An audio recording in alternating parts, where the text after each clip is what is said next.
Tudo bem, pessoal? Sejam bem-vindos a mais um episódio especial do Lucrando com Imóveis. A gente está entre temporadas aqui, planejando a próxima temporada, que em breve vamos anunciar. Mas enquanto isso, sempre que tem um assunto que é importante, a gente está voltando e está falando sobre ele aqui para vocês. E assim como será hoje, então hoje a gente vai ter um episódio especial sobre um assunto muito polêmico que foi muito divulgado recentemente aí, especialmente nas redes sociais, com muitos caça-likes e muita gente repercutindo informações que vocês vão saber hoje, vão conhecer hoje no detalhe, informações imprecisas, falando sobre aluguel de temporada, né, Airbnb, basicamente dizendo que passa-se a pagar com a reforma tributária 44% de imposto sobre aluguel de Airbnb, e a gente vai explicar por que isso não é verdade, por que essa informação está errada. E além disso, a gente vai falar um pouquinho de aluguéis como um todo, né? Então, não só o aluguel de Airbnb, mas os aluguéis tradicionais, convencionais, com contrato de longa duração, a gente vai falar um pouquinho disso também. Bom, antes de entrar aqui e chamar o nosso convidado, eu queria convidá-los a se inscrever no nosso canal de WhatsApp, né, que a gente tem do Lucrando com Imóveis, a gente discute muito essas questões, inclusive esse assunto foi um assunto que foi muito polêmico por lá, e também convidá-lo para se inscrever aí no seu aplicativo de podcast favorito, ou no YouTube, né, dar o seu like aí e se inscrever para receber as nossas novidades. E em breve, como eu falei, a gente vai lançar a terceira temporada, a gente vai, inclusive, reformular todo o Lucrando com Imóveis, e eu não vou fazer, né, dar nenhum spoiler aqui, mas a gente vai em breve divulgar isso, tá? Durante as próximas poucas semanas aí. Bom, hoje eu tenho o prazer de receber novamente o Jefferson Valentim, ele já foi convidado num episódio na temporada passada. O Jefferson é editor da Receita Estadual de São Paulo, perdão, mestre em economia e especialista em ITCMD, né, Imposto sobre Heranças. Ele atuou dentro do comitê da reforma tributária, no grupo de trabalho de bens imóveis, então ele é ultra especialista nos casos específicos de imóveis, né? É uma das pessoas que mais conhece dessas regras e que mais conhece reforma tributária para imóveis em todo o Brasil. Então ele é um cara super, eh, super qualificado para falar sobre isso, e além de ser uma pessoa excelente para conversar. Seja bem-vindo, Jefferson. É um prazer tê-lo aqui mais uma vez. Olá, Bom, eu fiz até... saudações. Bom demais. Saudações ao nosso, saudações a todos. Muito obrigado pelo convite. Eh, de fato, esse tema tem gerado bastante polêmica recentemente, e parece que a gente tem algumas ondas, né? Passa uma onda de polêmica, aí o pessoal dá uma acalmada, esquece, depois vem uma onda de novas polêmicas e às vezes antigas polêmicas que ressurgem, enfim. É isso aí. Vamos Mas tentar. antes de a gente entrar direto no assunto, é isso aí, a gente vai falar sobre isso, vocês vão ver que não há motivo para pânico, né? As coisas vão continuar dentro do que é o razoável. O pessoal que desenvolveu a reforma tributária pensou nesses detalhes, e vocês vão saber por quê daqui a pouco. Mas antes disso, eu queria, Jefferson, que tu falasse rapidinho do teu histórico aí. Eu dei aqui a minha introdução, mas além de falar do teu histórico, também aproveita para mencionar sobre as tuas atividades em relação à qualificação de pessoas que estão interessadas em eh, se aprofundar nos detalhes da reforma tributária, né? Eu sei que você tem uma pós-graduação recém-lançada, você tem livros sobre isso, então aproveita para falar um pouquinho para as pessoas que estão nos ouvindo e que de fato querem conhecer o detalhe do detalhe, o que você oferece em relação a isso, antes da gente entrar no assunto aqui, por favor. Claro, vamos lá.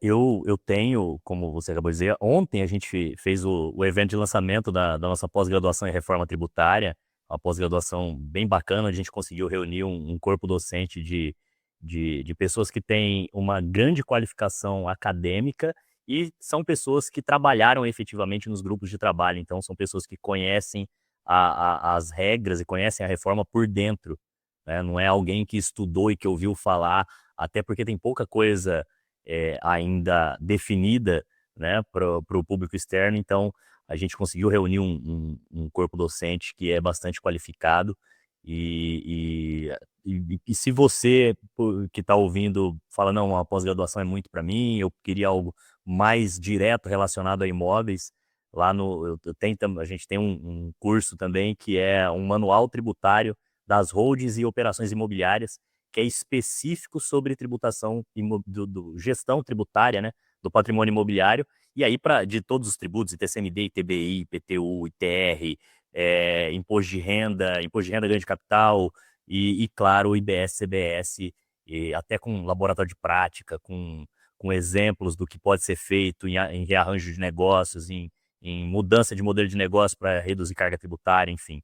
E quem quiser conhecer mais, é só procurar lá no meu Instagram, auditor.jeffersonvalentim. Na bio tem todas as informações de todos os cursos, todos os livros, enfim. E Legal. também todos os conteúdos que a gente está sempre compartilhando. Legal. Então o caminho de entrada é o seu Insta. Então, se quiser repetir, por favor, o endereço. Auditor.jeffersonvalentim. Auditor.jeffersonvalentim. Então já fica aqui o convite. Tem muita coisa legal. Eu comprei o livro, por exemplo, mas vocês vão ver que tem para todos os gostos e níveis de profundidade. O Jefferson realmente é um grande especialista disso.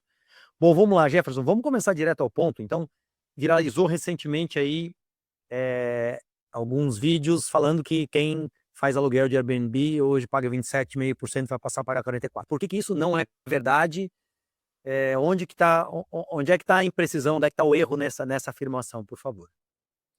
Vamos lá. A gente estava até comentando nos bastidores aqui agora há pouco, né, que tem um pessoal que sempre foi famoso por dar dica ruim de investimento e agora o pessoal resolveu dar dica ruim de tributação também.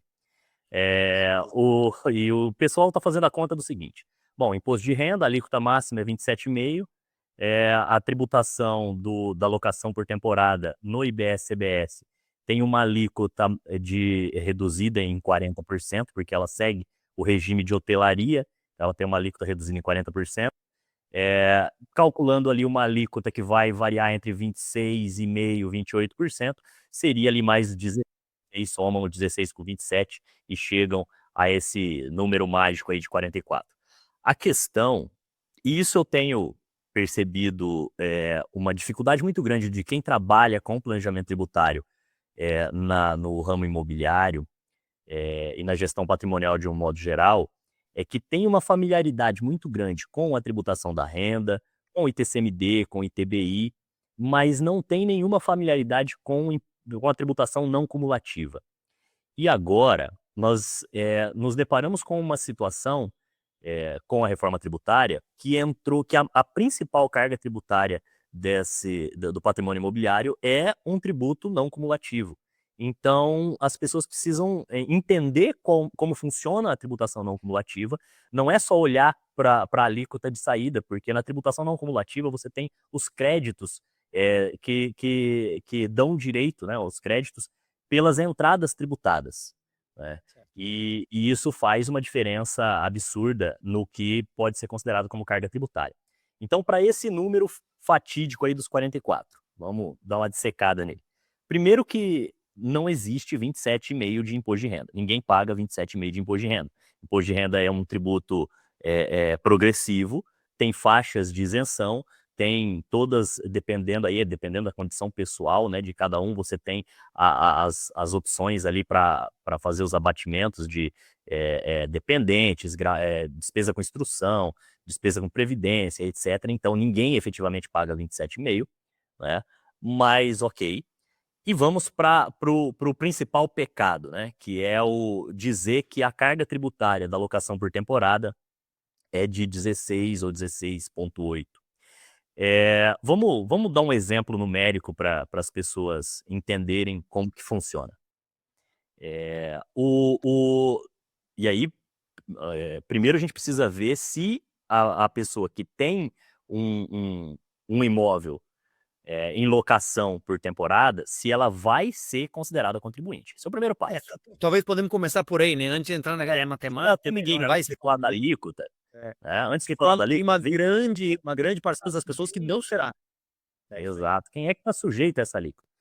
Porque é o seguinte, nós tínhamos do ponto de vista econômico, e aí eu acabei de falar que o pessoal que trabalha com planejamento tributário precisa gostar de contas, né? Precisa gostar de cálculo. E aí quem não gosta de fazer cálculo tem uma notícia triste para dar, tá no lugar errado, não tem como trabalhar planejamento tributário sem matemática básica, né? E é o que a gente tem visto por aí nas redes sociais. E a gente precisa entender um pouco de economia, até porque o grande princípio norteador da reforma tributária é a neutralidade, que é um conceito econômico, que é um princípio econômico. Por que a tributação da locação por temporada é no regime de hotelaria. Porque quando você vai sair de férias, quando você vai viajar a trabalho, você precisa ficar hospedado em uma cidade diferente, você procura um hotel, uma pousada ou um Airbnb ou um Booking, né? Você procura um apartamento, uma casa para ficar por temporada, certo? Então, o concorrente do hotel é a locação por temporada. São o que a gente chama em economia de produtos substitutos, né? Não existem substitutos perfeitos, cada um tem a sua preferência. Eu prefiro ficar num apartamento locado por temporada, ou prefiro ficar num hotel, tem as preferências individuais, mas se eu não encontro um, eu fico com o outro. O outro me resolve o meu problema, né? Então, como eles são produtos substitutos, eles têm que ter o mesmo tratamento tributário para que a tributação não induza, né, as decisões dos consumidores. Então, o Airbnb, por exemplo, ele não concorre com a locação residencial normal, ele concorre com o hotel, né? Por isso que ele é tributado como hotel. Na redação original da Lei 214, não havia critérios objetivos para definir quando a pessoa física seria contribuinte na locação por temporada. A gente tinha apenas os critérios que definiam na locação normal. E quais eram esses critérios? Que estão lá até agora, lá no artigo 251.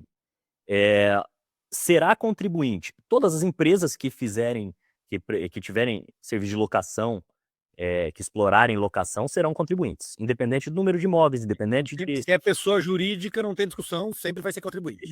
Ponto. Inclusive, se não for a atividade normal dela, a padaria que tem lá um espaço que ela aluga, vai pagar o IBS-CBS sobre a locação, certo? Agora, a pessoa física, ela tem alguns gatilhos, porque só é contribuinte a pessoa física que explora a locação como atividade econômica. E como regra geral, para todos os produtos e serviços, não existem critérios objetivos para definir quais são esses gatilhos. A gente tem lá a regra geral lá no artigo 21 que diz o seguinte: praticar fornecimento com habitualidade ou volume que caracterize atividade econômica. É um critério muito subjetivo, né? Mas para imóveis, o legislador trouxe um critério objetivo para essa habitualidade e volume. Ele disse o seguinte: será contribuinte a pessoa física que locar, né, que explorar com locação, com atividade de locação, mais de 3 imóveis e tenha um faturamento superior a R$240 mil por ano. Valor esse que já é até maior, porque era 240 mil em janeiro, é atualizado pelo IPCA. Então, talvez aqui seja a primeira grande codificação a ser feita, né? Não importa se é aluguel por temporada ou aluguel de longa duração, só vai ser contribuinte de IBS e CBS se tiver as duas coisas, mais de 3 propriedades, ou seja, 4 ou mais, e mais de R$240 mil por ano, que vai ser corrigido pelo IPCA, de exato. atividade. Na verdade, assim, né? E continua sendo isso, né? Isso, o texto original da Lei 214 só trazia esses critérios para locação normal. Ele trazia a locação por temporada no artigo 253, traz a locação por temporada no artigo 253, mas ele não trazia critérios para definir na locação por temporada quem era contribuinte ou não. E isso gerou bastante especulação, bastante dúvida, mas a Lei Complementar 227 inseriu 2 parágrafos no artigo 253, dizendo o seguinte: olha, a locação por temporada vai olhar os mesmos critérios da locação normal para definir quem é contribuinte pessoa física.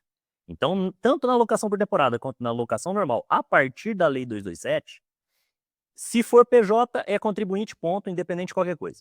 Se for pessoa física, só é contribuinte se estourar o limite de 3 imóveis, aí soma todos os imóveis, locação por temporada, locação normal, residencial ou comercial, soma todos os imóveis, será contribuinte se ultrapassar o limite de 3 imóveis e ultrapassar o faturamento anual de R$240 mil. Sem isso, não é obrigado a ser contribuinte. Isso é muito importante, porque em muitas situações, ser contribuinte será vantajoso por conta da sistemática de débito e crédito. né? Muita gente está aí, oh meu Deus, tem alíquota para pagar, mas como a locação, tanto a locação residencial quanto a locação por temporada, elas têm alíquotas reduzidas e a maioria dos insumos não tem alíquota reduzida, em muitas situações, ser contribuinte será uma boa, porque você pode ter tributação negativa nessa brincadeira. Sim. Certo? E aí vamos para a alíquota, então. Então, deixa só para fechar essa introdução. Claro. Então, é só para quem de fato é considerado atividade econômica. Tá certo ser a mesma alíquota de hotéis, que na verdade é um competidor, é um produto substituto de hotéis, né? O aluguel de longa temporada tem uma outra alíquota, vamos falar dele daqui a pouco, né? A alíquota é essa de 40% de redução sobre a alíquota total, que é esperada que seja qualquer lugar perto de 28%. E a repercussão que teve recente nesse ponto foi porque, no caso de aluguel de temporada, Airbnb caracterizou-se como, ou se repetiu a caracterização de 240 mil por ano e 3 imóveis, no máximo, para não ser considerado atividade econômica, e foi isso que foi mudado agora, na verdade, né? Então, toda a polêmica aconteceu, não mudou nada no texto original da reforma, a não ser essa caracterização objetiva. É isso, né? Ou seja, o que mudou para melhor para o contribuinte e só gerou polêmica depois que mudou para melhor. Isso é engraçado. É isso aí, mas ótimo, e acho que isso está bem claro, não caiam em caça-clique. Essa é a história, você que tem um ou dois imóveis, ou 3 imóveis, o lugar não muda nada, né? E agora vamos entrar, passando uma régua aqui, agora estamos falando de quem tem mais de 3 imóveis, ou quem já está em pessoa jurídica, ou que vai entrar, de fato, é uma atividade econômica, né? E agora vamos tentar explicar por que no fim das contas, especialmente para aluguel de temporada, por que não é simplesmente olhar para o imposto de 16 e alguma coisa aí, né, ou 28% com 40% de redução, né? E aí você vai, acho que é legal explicar naquela conta que a gente preparou, né, Jefferson? Vamos lá. A questão do crédito, que as pessoas esquecem que o crédito pode ser muito relevante, né? O IBS e a CBS, o nosso IVA dual, né, é um imposto multifásico não cumulativo. O que isso significa? Significa que ele incide em todas as etapas da cadeia produtiva, compensando os débitos de uma etapa com os créditos oriundos dos débitos da etapa anterior. Então vamos lá. Se eu sou uma padaria e eu vendo pão, eu vou pagar o imposto sobre o pão, mas eu vou ter crédito de tudo aquilo que a gente chama em economia de consumo intermediário, de tudo aquilo que eu consumi para, direta ou indiretamente, produzir pão. Então, eu comprei um imóvel para fazer a sede da minha padaria, esse imóvel é tributado, eu tomo crédito do imposto que incidiu sobre esse imóvel. Se eu tenho a farinha que eu comprei, eu tomo crédito da farinha. Se eu comprei caneta para escrever lá, atender o cliente, eu tomo crédito da caneta. Então, absolutamente tudo que eu adquiro, que é tributado pelo IBS-CBS, eu tomo crédito e vou abater no imposto que efetivamente eu vou pagar nas vendas dos meus bens e serviços. E na alocação é a mesma coisa. Então, se eu tenho um imóvel, já lembrando, estamos numa situação de que é contribuinte, ultrapassou aqueles limites, vai pagar IBS-CBS, vai pagar qual alíquota? Bom, vamos pensando aí na alíquota de 28%, para ficar um número redondo, fácil de fazer conta. A gente será tributado como hotelaria a alocação por temporada, e no regime de hotelaria tem uma redução de alíquota de 40%, ou seja, vai pagar 60% dos 28%, que dá ali 16 e alguma coisa, 16,8%. Só que não é pagar os 16,8, é pagar os 16,8 menos o crédito dos insumos. Então vamos pegar um exemplo. Suponhamos que eu tenha um faturamento de 10 mil reais, tenho um apartamento que eu tenho, que me dá um faturamento de 10 mil reais por mês de locação por temporada. Então eu teria um débito de IBS-CBS de R$ 1.680, certo? Porque é o 16,8. 16,8 dos 10 mil. Exato. Agora vamos imaginar que para eu oferecer esse apartamento, eu tenho que pagar água e esgoto, eu tenho que pagar energia elétrica, eu tenho que pagar serviço de limpeza ou, no mínimo, material de limpeza, eu tenho que pagar internet, TV a cabo. Tudo isso, suponhamos que tudo isso dê um total de R$ 4 mil de despesas por mês. R$ 4 mil de despesas por mês, todas essas despesas, diferente do regime de hotelaria, elas não têm nenhum redutor. Então, elas são tributadas a uma alíquota cheia, que seria os 28%. Então, eu teria de débito, né, sobre essas despesas, de imposto sobre essas despesas, um valor de R$ 1.120. Esses R$ 1.120 que incidiram sobre essas despesas é crédito para mim. Então eu tenho 1.120 de crédito, 1.680 de débito. No final do período de apuração, há a compensação dos débitos e créditos e eu vou ter que pagar a diferença, que seria R$ 560. Ou seja, uma carga tributária efetiva de 5,6%, muito longe dos 16,8% que estão sendo anunciados por aí. Legal. Isso no caso de aluguel de curta duração. Então, bom, aqui agora, deixando todos os disclaimers, né? Eu e o Jefferson, nesse sentido, somos suspeitos para falar, porque o que vai acontecer, nós somos defensores da tal da sistemática do IVA, que é o Imposto ao Valor Agregado, que é a base da reforma tributária, porque ele transforma a atividade econômica em mais eficiente. Então, antes, por exemplo, se eu ia ter uma empresa de engenharia, eu sou dono de uma construtora, e aí eu teria que, ou eu emprego um engenheiro diretamente, ou eu contrato uma empresa de engenharia, né? Antes não, hoje é assim no Brasil. O imposto, que é o ISS, por exemplo, que seja 5%, ele é um fator de decisão na minha escolha, porque se eu contrato um engenheiro diretamente, eu não pago ISS. Mas se eu contrato uma empresa que me fornece serviço de engenharia, aí sim eu tenho que pagar ISS. E quando eu pago ISS, na sistemática atual, é um imposto que ele não tem crédito, ou seja, eu paguei e morreu, aquilo é custo perdido, são os tais dos impostos cumulativos. Então, o que a reforma tributária nesse sentido traz é que ela acaba com os impostos cumulativos, é tudo não cumulativo, e aí você tem as decisões econômicas de uma forma mais racional. Então, se eu vou contratar um engenheiro, contratar uma empresa de engenharia, do seu ponto de vista fiscal, é a mesma coisa, né? Assim, e isso vale também para dizer que um hotel e um Airbnb são a mesma coisa, então eles têm que pagar o mesmo imposto. Então, sob esse ponto de vista, é muito importante porque quando quem opera aluguéis, e agora nós vamos entrar daqui a pouco no caso do aluguel de longa duração, é a mesma coisa, de forma empresarial, ou seja, é uma atividade econômica, vai começar a fazer essas contas e vai ter benefícios e a gente vai parar de pagar impostos simplesmente por pagar, né? E acredita-se que vai se haver um ganho de eficiência, vai haver um ganho de eficiência no Brasil na atividade econômica como um todo, né? Bom, ótimo. Então, tá entendida a base do dia de curta duração. Antes de entrar de longa duração, eu queria que a gente tentasse comparar um pouquinho, digamos assim, passei do gatilho de atividade econômica. Então, já sou uma empresa ou atuo como uma, quer dizer, já vou ser tributado no IBS, CBS, como se eu fosse uma empresa. Isso, então, já é a premissa da nossa conversa agora.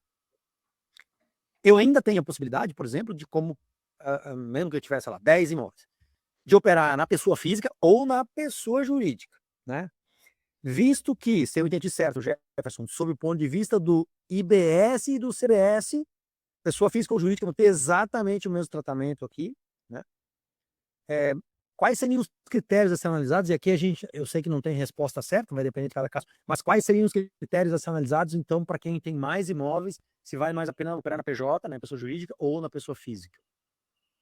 Bom, hoje, já sem o IBS-CBS, a gente já tem uma situação de que quem tem muitos imóveis, normalmente, vale a pena explorar na pessoa jurídica, porque pode optar pelo lucro presumido, não pode ser do Simples Nacional as empresas que atuam com aluguel de imóveis próprios, mas pode ser do lucro presumido, e no lucro presumido, mesmo com a redução dos benefícios fiscais que atingiu o lucro presumido recentemente, a gente vai ter uma alíquota ali por volta de 15%, 16%, depende do nível de faturamento.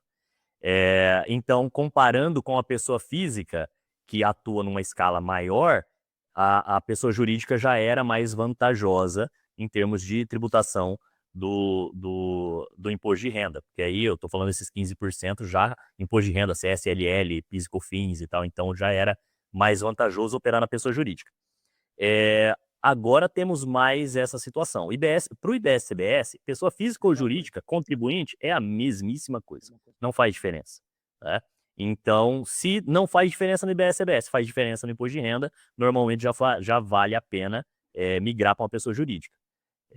Claro que, como você disse, tem que fazer conta, ver o nível de escala dessa atividade econômica para ver se vale a pena, porque toda pessoa jurídica tem ali um custo de compliance, tem a assessoria, tem um contador para pagar, tem obrigações acessórias para serem cumpridas, etc. Na questão da alocação por temporada... física é mais baixo, Oi? lógico, né?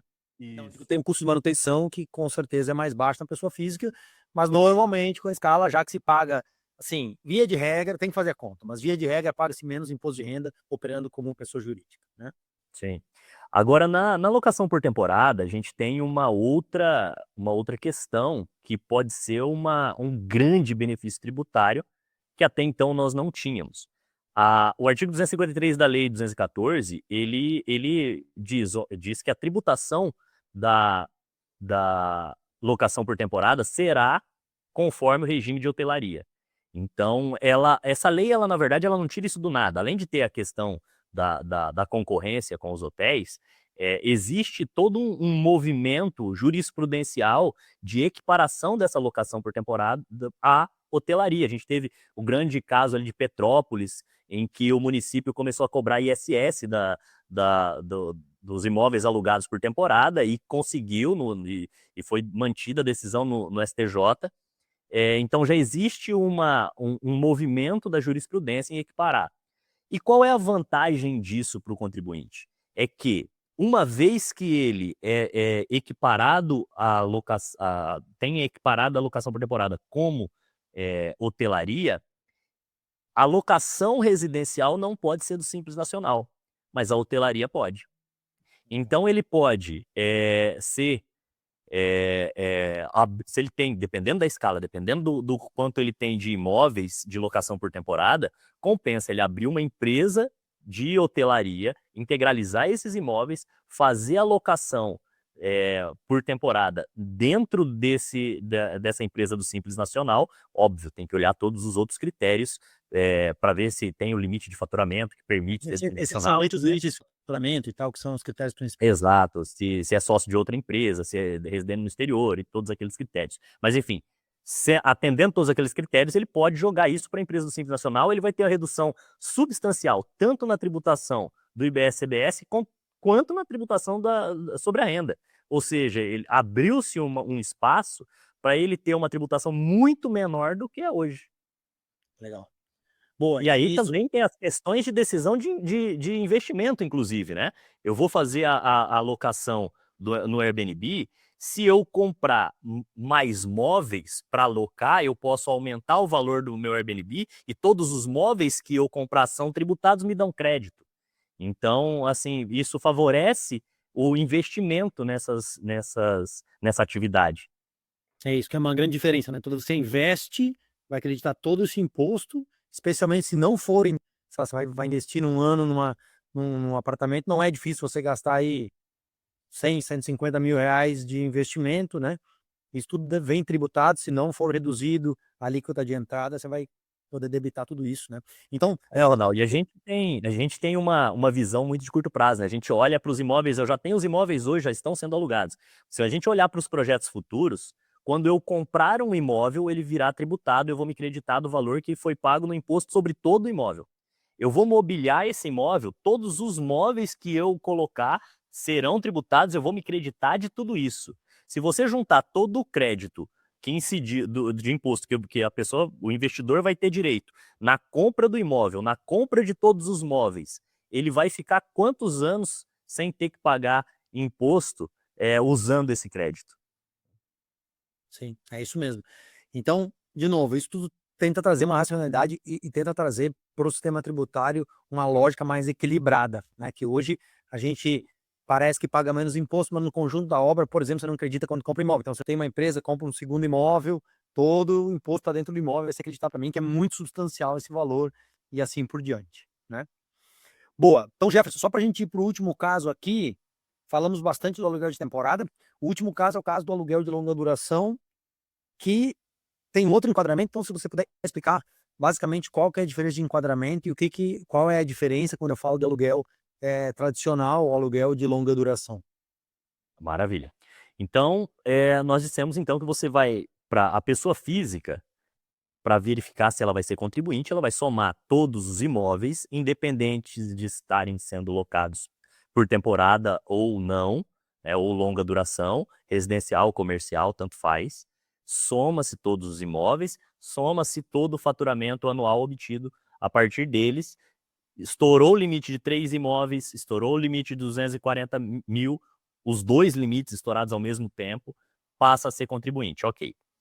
Uma vez contribuinte, aí precisa segregar os imóveis que são locados por temporada, porque esses serão submetidos à tributação lá do regime de hotelaria, no qual, como a gente acabou de dizer, pode inclusive ser colocados numa empresa do Simples Nacional. E os outros imóveis, né, de locação residencial ou comercial, eles não podem ir para uma empresa do Simples Nacional, porque é uma atividade vedada no regime do Simples Nacional, mas ele pode ou ficar na pessoa física ou ficar na pessoa jurídica, e aí vai ter uma tributação conforme o regime de operações com bens imóveis, que está ali nos artigos, entre os artigos 251 e 270 da Lei Complementar 214, não é no regime de hotelaria. Qual é a grande diferença entre esses dois regimes? O direito ao crédito é o mesmo, então se você faz a locação com despesas embutidas de energia elétrica, de água e esgoto, despesas que podem, nos termos do artigo 7º da lei, serem caracterizadas como despesas acessórias, você vai ter crédito de tudo isso. Se você aluga o apartamento ou o imóvel comercial com móveis, com equipamentos de vigilância, tudo, quando você compra esse equipamento, você também tem direito a crédito. A grande diferença entre os dois regimes é que a locação, enquanto a locação por temporada, ela, lá no regime de hotelaria, ela paga uma alíquota reduzida em 40%, e aí os 28% vai dar uma alíquota final de 16,8%, sem considerar os créditos. No regime de operações com bens imóveis, a redução é de 70%, ou seja, vai pagar uma alíquota de 30% dos 28%, que vai dar ali 8,4%, também sem considerar os créditos. Legal. Então, a grande diferença aqui é que a gente está falando de uma alíquota que é diferente, bem diferente, né? E as outras regras valem as mesmas regras que a gente falou agora do aluguel de curta duração, aluguel de temporada, com a exceção de que, no caso de aluguel de curta temporada, você pode ser optante de Simples Nacional, ao passo que no aluguel tradicional você não pode ser optante, acho que o melhor caso é ser lucro presumido, se eu não me engano, certo? Sim, exato. Bom, era isso, hoje o nosso episódio é mais curto. Agora, antes de a gente terminar, Jefferson, se você puder, por gentileza, falar um pouquinho de qual é a expectativa que as coisas, claro que depende de Congresso, depende ainda, obviamente, das tramitações que tem que ocorrer aí, mas qual que é a expectativa hoje que a gente tem mais ou menos do passo a passo da implementação das novas regras aí com a reforma tributária, o que vai acontecer em 2026 ainda, o que se espera e o que começa em 2027, por favor. Maravilha. A etapa do Congresso Nacional já foi superada, né? As leis complementares, elas já foram, a última foi a 227, elas já foram publicadas, emenda constitucional, leis complementares. A gente está numa etapa agora de construção da legislação infralegal. Né? Temos que, os municípios, estados e a própria União, elas têm que definir por lei ordinária a sua alíquota, né? A União vai fazer isso esse ano, definir a sua alíquota de CBS. Os estados e municípios, eles vão fazer também até 2029, vão definir a sua alíquota de IBS, só que os estados e municípios que não o fizerem vão adotar a alíquota de referência que será calculada pelo Senado. Então, não necessariamente a gente vai ter leis estaduais e municipais definindo a alíquota. Mas nós vamos ter agora muita legislação infralegal. A primeira grande legislação infralegal será o regulamento do IBS e da CBS. Que tem toda uma parte ali de identidade material, né? Que o regulamento do IBS-CBS, em grande parte, por conta da Constituição, que disse que eles têm que ser iguais em quase tudo, serão regulamentos gêmeos, vamos dizer assim, e vai trazer, vai detalhar melhor as leis e trazer já uma base de obrigações acessórias, mas eu acredito que a grande massa de obrigações acessórias, né? Muita gente hoje que me procura nos meus cursos vem desesperado, dizendo, olha, o que eu tenho que fazer? Eu já tenho que fazer nota fiscal, eu tenho o meu imóvel alugado, eu já vou fazer nota fiscal agora. Calma. No final do ano passado, a nota fiscal de locação será a nota fiscal de serviço. O Comitê Gestor da Nota Fiscal Eletrônica já emitiu nota técnica no final do ano passado, com layout que deve ser adotado para nota fiscal de locação. Então, o layout, a parte técnica está pronta. mas ainda não existe a obrigação de se fazer a nota fiscal. E quando existirá? No final do ano passado, o Comitê Gestor, junto com a Receita Federal, emitiram um ato normativo conjunto número 1, que disse o seguinte: para esse ano, a alíquota é aquela alíquota teste, 1%, sendo 0,9% de CBS e 0,1% de IBS. Beleza, durante todo o ano. É só uma alíquota que vai servir para testar o sistema e para calcular qual vai ser a alíquota de referência. Então, esse ano não precisa efetivamente recolher nada. A única coisa que precisa ser feita é cumprir as obrigações acessórias. Mas e qual obrigação acessória? Esse ato normativo ele diz o seguinte: quando sair o regulamento, até 4 meses depois, até o primeiro dia do 4º mês seguinte ao mês que sair o regulamento, você não precisa fazer nada. Tá? O regulamento ainda não saiu, então se sair agora em fevereiro, até 1º de junho você não precisa fazer nada. Tá?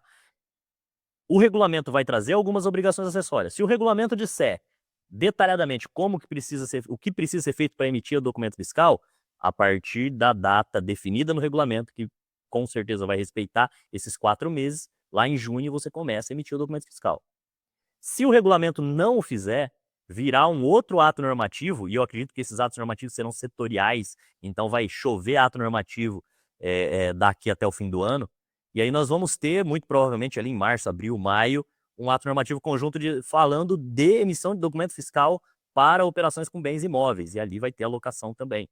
E ali vai estar dizendo, a partir da data tal, você vai fazer o documento fiscal, o layout é esse, e aí você segue. Então, o que precisa agora é ficar atento, né, ao site lá do Comitê Gestor, ao site da Receita Federal, e por que não, lá no meu Instagram, porque lá a gente qualquer ato normativo que sai, a gente publica lá, e seguir os atos normativos conforme eles forem saindo, e não deve sair nada antes de junho.